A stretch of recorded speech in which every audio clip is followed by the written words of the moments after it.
মহান আল্লাহ পাক রব্বুল আলামিন কোরআনুল কারীমে বারবার তাগিদ দিয়েছেন নামাজের জন্য। নামাজ কায়েম করো, নামাজ কায়েম করো, নামাজ কায়েম করো। তুমি নামাজ পড়ো, তুমি নামাজ পড়ো, তুমি জাহান্নাম থেকে বাঁচো। তোমার হাল পরিবার পরিজনকে জাহান্নামের আগুন থেকে বাঁচাও। এই জন্য নামাজের কোনো বিকল্প নাই। নামাজ পড়তে হবে, তোমাকে নামাজ পড়তে হবে, তোমার পরিবারকে নামাজের জন্য তাগিদ দিতে হবে। ছোট্ট শিশুরা তোমার বাসায় যারা আছেন তাদেরকে নামাজের অভ্যাস গড়ে তুলতে হবে। নামাজের সময় যখন হয়ে যায় ছোট্ট শিশুকে নামাজের জন্য তৈরি করে দিতে হবে।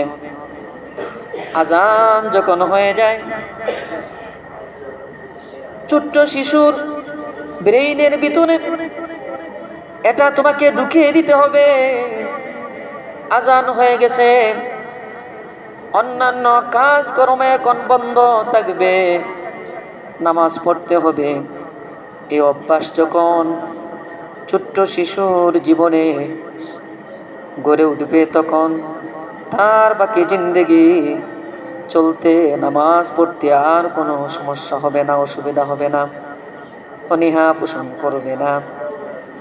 সে নামাজের দিকে ধাবিত হয়ে যাবে। আর একটা মানুষের জীবনে যদি নামাজ চলে আসে,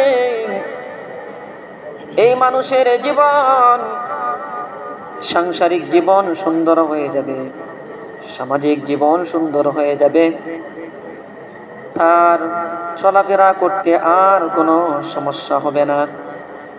নামাজি মানুষের অন্তর শান্তিতে ভরে ওঠে। নামাজি মানুষ কখনোই অশান্তি ভোগ করে না। যখন সেজদায় চলে যায় তার দিল ভরে যায়।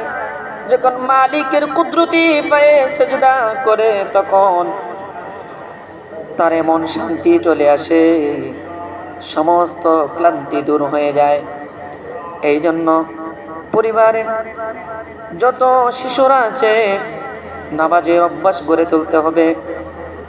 যখন আস্তে আস্তে করে নামাজের অভ্যাস হয়ে যাবে তার জীবনে, তখন সে আর নামাজ ছাড়তে পারবে না, অভ্যাসে পরিণত হয়ে গেলে। আমাদেরকে খেয়াল রাখতে হবে, যেভাবে আমরা খেয়াল রাখি আমার সন্তান খাইলো কিনা, আমার সন্তান ঘুমাইলো কিনা, সেইভাবে নামাজের খেয়াল রাখতে হবে, হুকুম দিয়েছেন আল্লাহ।